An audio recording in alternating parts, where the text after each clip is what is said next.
क्या मैं तुमसे झूठ बोल रही हूँ यासर? नहीं अनम, ऐसा तो नहीं कहा मैंने। बस मैं नहीं चाहता कि तुम्हारी दोस्ती टूटे। लेकिन अब मेरी बर्दाश्त से बाहर हो गई है। फरहत से और उससे जान छुड़ाना चाहती हूँ मैं, ताकि कोई नुकसान हो तो हमारी कदर हो उन्हें। ओहो अनम, क्या हो गया?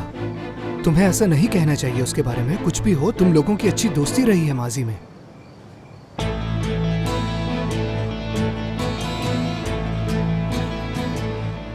यासर, क्या तुम मेरा ख्याल नहीं रख सकते? तुम फिक्र मत करना, मैं तुम्हारा ख्याल रखूंगा। चाहे कोई हो या ना हो, मैं हमेशा तुम्हारे साथ हूं अनम।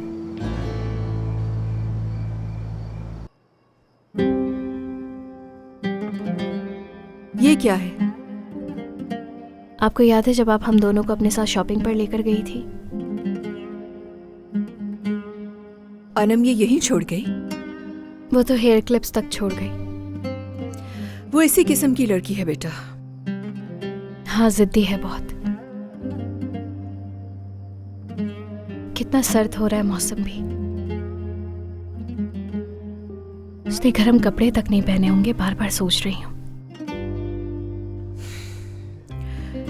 इधर आओ नवाल मेरे पास।